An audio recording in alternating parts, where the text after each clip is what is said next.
Probably the strongest statement that we find anywhere in the Scriptures that deals directly with the question of predestination is found in the 9th chapter of Paul's letter to the Romans. In that particular text, he deals with the election of Jacob rather than Esau.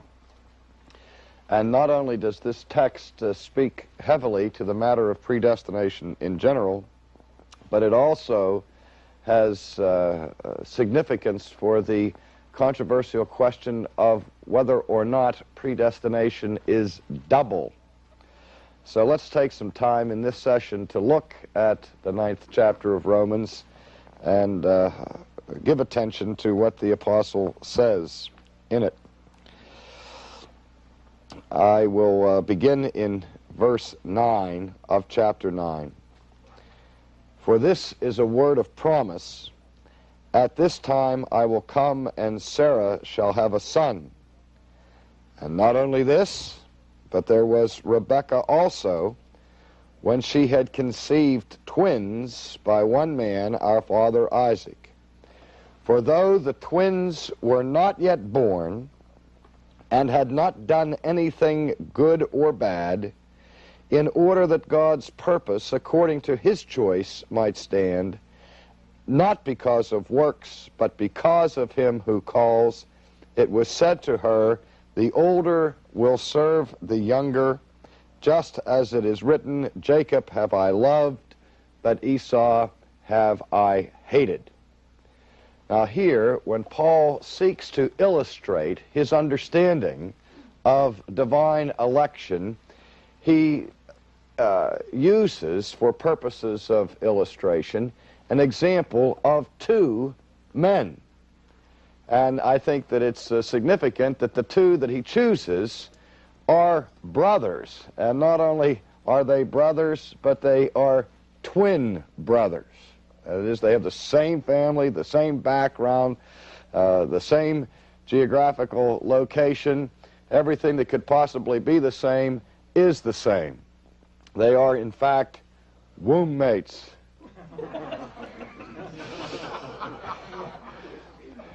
Thank you. I get a little punchy after we study predestination for this long. And in his consideration of these two men, he labors the point that one is preferred over the other before either is born. Now that statement, before they were born, raises the question of God's foreknowledge.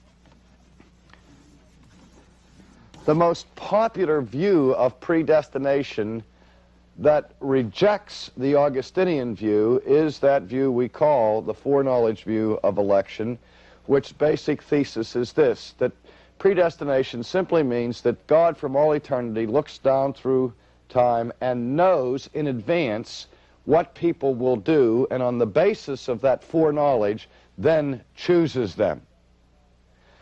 Now, we notice that chapter 9 of Romans speaks very sharply to this question. We read that, for though the twins were not yet born and had not done anything good or bad. Let's just look at that phrase. Paul does not say here that for God had not known what they were going to do, or that he had known what they were going to do. He simply declares that the twins hadn't been born yet, and they hadn't done anything. So all the text explicitly teaches is that God's choice of Jacob over Esau was made before they were born. Now, the foreknowledge view would agree that God's predestinating choice is done at the foundation of the earth before anybody's born. Everybody agrees that predestination is accomplished in the mind of God before people are born. But the foreknowledge view says that the choice is made before people are born, but in light of what God knows they will do after they are born. Now we have silence in this passage with respect to that question specifically. But if ever in biblical content there was an awkward silence, here it is. What I'm getting at is this, that if the apostle had any desire to make clear that the electing, predestinating actions of God are done with a view to the future actions of men, this would have been the place to say it. And in other words, if the biblical view is what the foreknowledge view seeks to hold, namely that God always chooses in light of his knowledge of future decisions, first of all, why doesn't the Bible ever say that? It never says it. And if it ever had the opportunity to say it, here it is. But not only is it not said here, but Paul takes the time to say that though the choice was made before they were born, before they had done any good or evil. We have to ask the question, why does he include that? If his purpose was to communicate a foreknowledge view of election, the addition of these words would certainly confuse the people of God, wouldn't it? But let's go on further. Though the twins were not yet born, had not done anything good or bad. Now what's Paul's concern here? In order that God's purpose, according to his choice, might stand. The emphasis, again, in the passage is on God's purpose, and that what Paul is saying is that the reason why the decision is made before they're born, before they've done anything good or evil, is so that it's God's purpose who will stand. Do you see that the flavor of this passage is totally opposed to the concept of a foreknowledge view of predestination? Do you see that? I mean, what other reason could we give for the apostles emphasizing this fact that they had not done any good or evil? Not even had they not done it in space and time, but by implication, even in the mind of God. That is, from God's perspective, there is no good or evil that is taken into consideration here. Because the conclusion is, the reason why he states that, the reason that the apostle gives for having said it this way, is that the purpose of God might stand, according to his choice. Not because of works, but because of him who calls. The foreknowledge view says that God looks down into the future and he sees that some people will make the correct choice and others will make the incorrect choice. And what the foreknowledge view suffers from is that election in that view is based upon a good work. Believing this is the work of God, to believe in the one whom he has sent. The supreme good work is to place one's trust in Jesus Christ, in one sense of considering the biblical concept of the good work. But Paul is saying here that it is clearly not because of human works, but because of him who calls. The Arminian view, in its various styles and shapes and forms, bottom line, makes the final decision for our salvation rest upon a human choice, not upon a divine action. And I think Paul is annihilating that position here as strongly as he could possibly do it by emphasizing the fact that it is not because of works, but because of the one who calls. That the accent and the credit for your redemption is to be given to God. To God alone is the glory. And now, in order that this purpose might stand, and that it not be because of works, but because of him who calls, it was said to her, the older will serve the younger. That is, the reason why God made this choice was to demonstrate the supremacy of him and his purpose. As it is written, Jacob have I loved, but Esau have I hated. I'll come back to that phrase in a moment because I know that provokes all kinds of problems with the idea of hatred. But look at verse 14. Verse 14 is a rhetorical question. What shall we say then? There is no injustice with God, is there?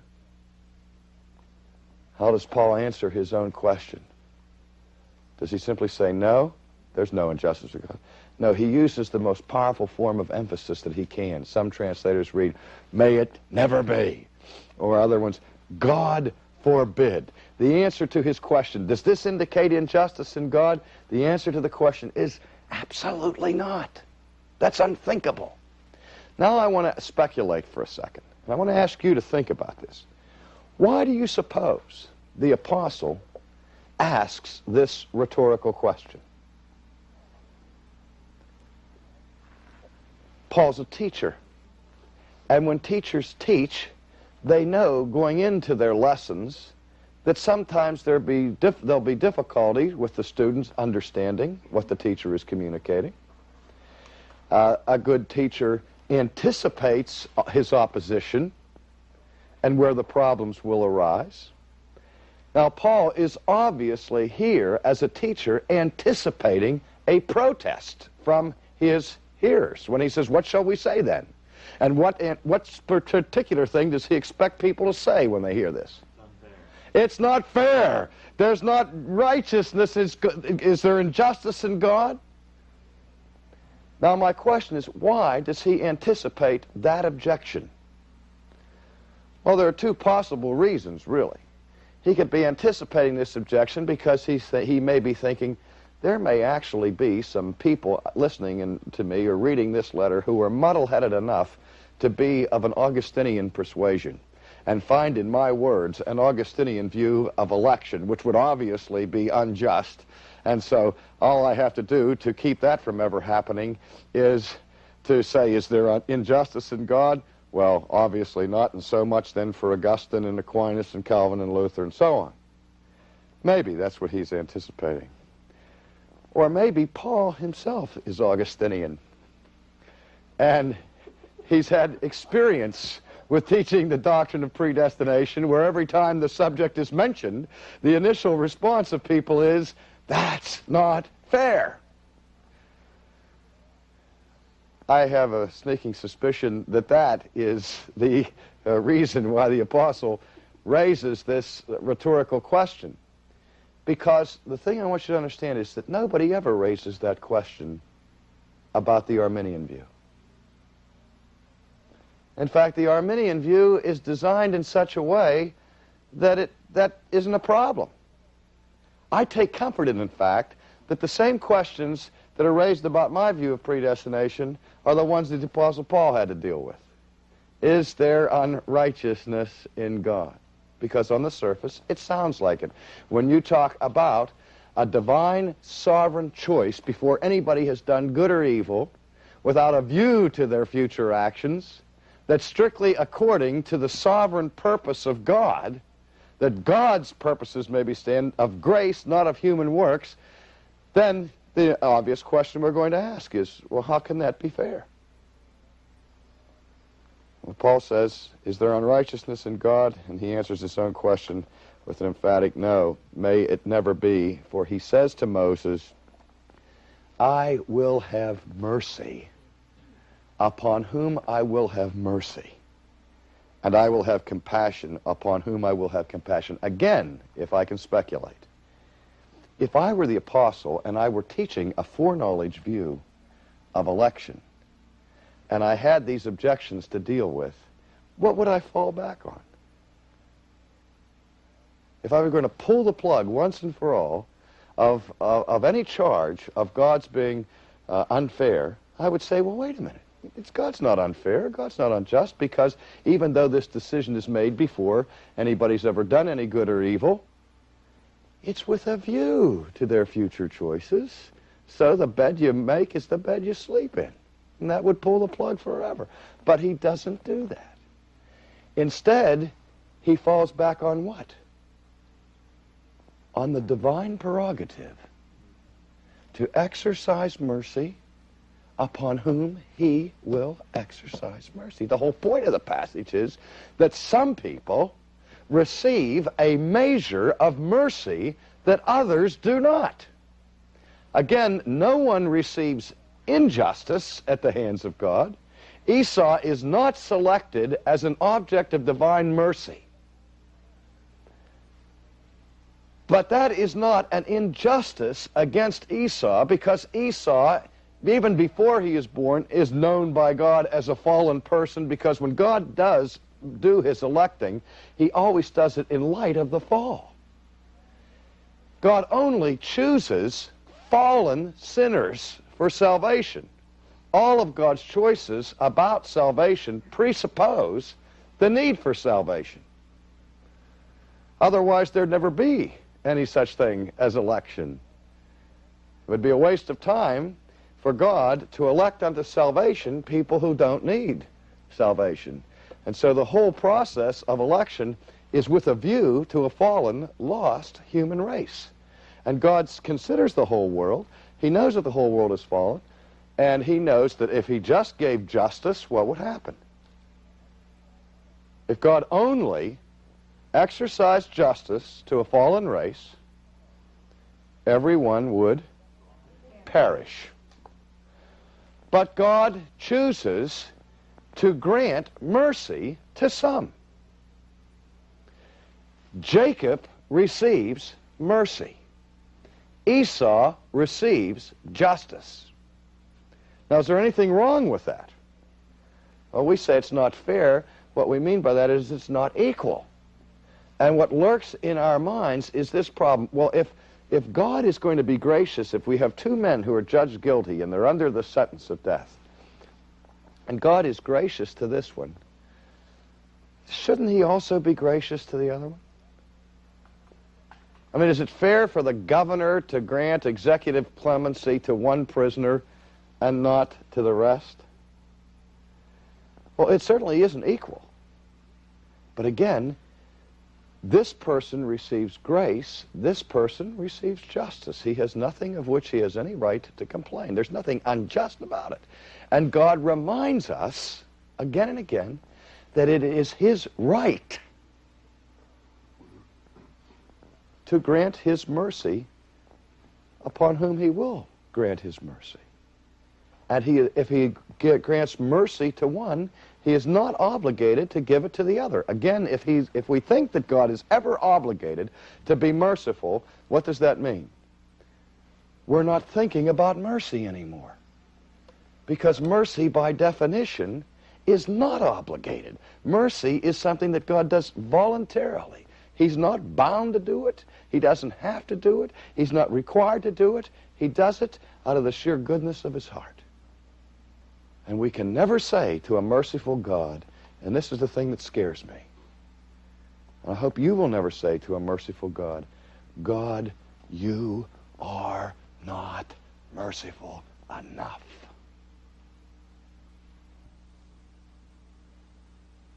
That is blasphemous.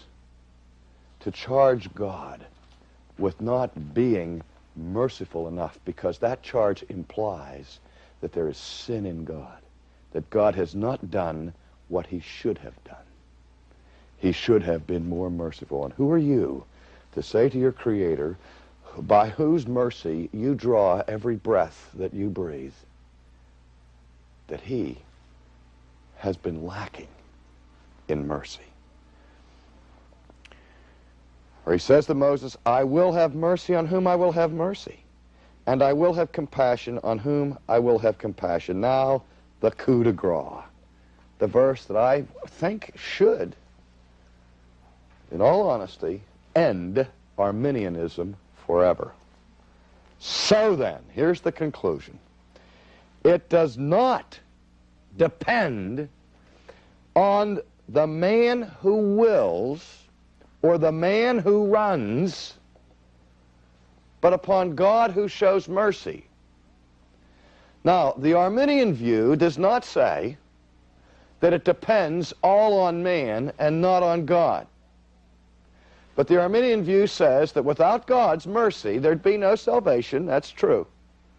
but it also depends on our choice. It depends both on God's grace and upon our choice. That we must exercise our will, apart from divine activity, in order to be saved. So the election depends upon human choices in the foreknowledge view. And Paul says, no, it doesn't. How could he say it any more clearly? So it's not based upon the one who wills or upon the one who runs, but on God. There's where the dependency is, who has the mercy. Then he goes on to say, for the Scripture says to Pharaoh, for this very purpose I raised you up to demonstrate my power in you, that my name might be proclaimed throughout the whole earth. So then he has mercy on whom he desires, and he hardens whom he desires. Now that is a hard saying. Let's take a look at that for a moment. I mentioned earlier this problem of Jacob have I loved, Esau have I hated. What does it mean that God hates Esau? When we use the English term hate, we think of an attitude that comes from a posture of malice. And we are forbidden to hate people. We are called to love even our enemies. But is there any way that the Bible uses the term hatred that does not carry that sinister connotation to it? Well, yes, there's the hatred of sin, but remember David in the Old Testament when he says, I hate my enemies with a perfect hatred? There is such a thing as a holy hatred. A hatred of wickedness, yes, but it doesn't just say here, we have that thing, hate the sin but not the sinner. But God doesn't say here, Jacob have I loved, Esau's sin have I hated. It's Jacob have I loved, Esau have I hated.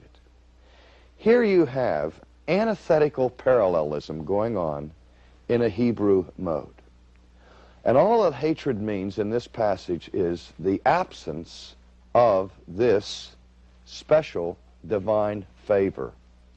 Where God is giving a special divine favor, a gracious action, a loving action to one, he withholds from the other. It does not mean that God has these terrible inward feelings of malice towards Esau.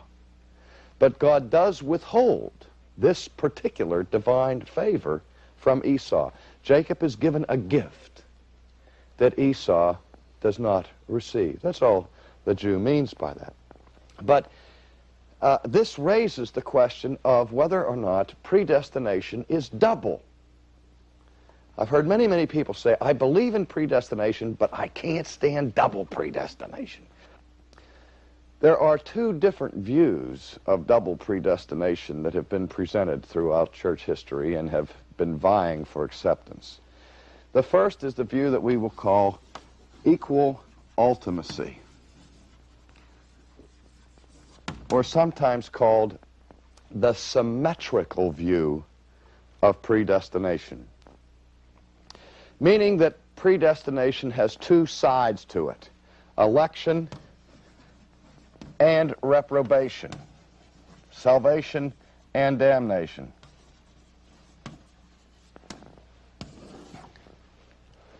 And that the way God works on both sides is in a symmetrical way. That God works in the life of Jacob and he works in the life of Esau. Now, we also speak in terms of what we call positive decrees. Now, the positive schema looks like this.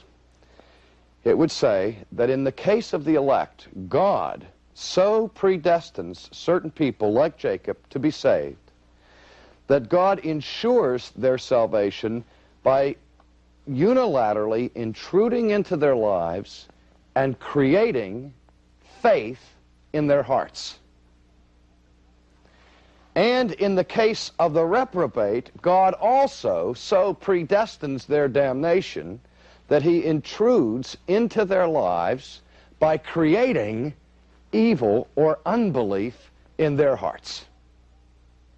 so that there's a positive action in the lives of both people, creating faith in the life of one man and unbelief in the heart of the other. See what we mean now by symmetrical view. That view has been overwhelmingly rejected by Augustinians and Calvinists. That is not the Augustinian view. Some people call it hyper-Calvinism. I think that is a serious insult to John Calvin to call it hyper-Calvinism, because it's not hyper-Calvinism, it's sub-Calvinism, or worse, anti-Calvinism. Hyper-Calvinism would mean super-Calvinism. Calvin would not appreciate that particular nomenclature.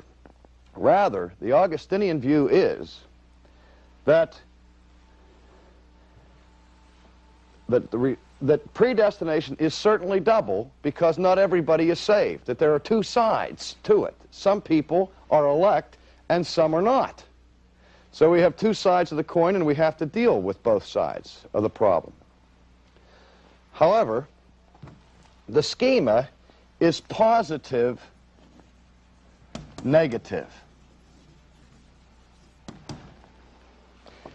Now what that means is that in the case of the elect, God does in fact intrude into their lives and sovereignly creates faith in their hearts. But in the case of the rest of mankind, he lets them to themselves.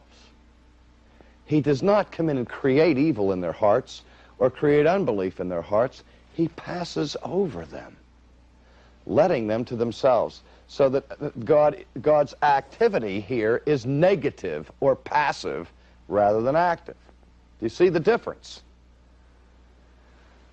In this one, in the case of the reprobate do what they want to do on their own steam. God is not creating fresh evil in their hearts or anything like that. God is not coercing them to damnation. He is simply passing them over, leaving them to their own devices. But the immediate question that comes up is, well, then why does Paul say here in Romans 9 that God gives mercy to some and to others he hardens? And the classical example of God hardening is the hardening of Pharaoh's heart in the Old Testament. That's a difficult one, and I only have about a minute and a half to answer it, so I'll try to do it quickly. That even when we speak of hardening, we have to distinguish between active hardening and passive hardening, or what we would call direct hardening or indirect hardening. There are two ways that God can harden the heart of Pharaoh. One is that he could come down, intrude into Pharaoh's life, and create evil in the heart of Pharaoh in order for God to accomplish his purposes. He could make Pharaoh sin. But if he does that, then what? How could God, if he's just and righteous, force Pharaoh to sin and then punish him for that sin? That would make God the author of sin, which is an absolute no-no, biblically. But there's another way Pharaoh can have his heart hardened. Remember that Pharaoh is a sinner. And all of us are sinners. But all of us have our sin, to some degree, checked and restrained by certain opposition around us that keeps us from being utterly depraved. When men achieve levels of power where they become outside the bounds of normal restraints, their ability to sin freely increases. I mean, the only thing that's keeping Pharaoh from being utterly wicked is the restraining power of God. It certainly wasn't the government of Egypt that was keeping him in check. Only God's restraints were keeping Pharaoh from being more wicked than he actually was. If God wants to harden Pharaoh's heart, does God have to create fresh evil there? All he has to do is remove his hands and give Pharaoh all the space he needs. And that's how Pharaoh's heart is hardened, which is itself an act of divine judgment, a just act of divine judgment upon him. And the gospel does the same thing in the lives of the reprobate. The more people hear the gospel and freely reject it, the more their hearts become hardened. And so that you see that in this drama, Pharaoh hardens his own heart. All God does is remove the restraints. And so Pharaoh is responsible for the hardening of his heart. And so again, we see that in this scheme, in the concept of election, all men are fallen, all men are wicked. God gives mercy to some, as in the case of Jacob. And the others, he leaves to themselves. They receive justice. This group receives mercy, that God might be honored and that God's purposes might stand.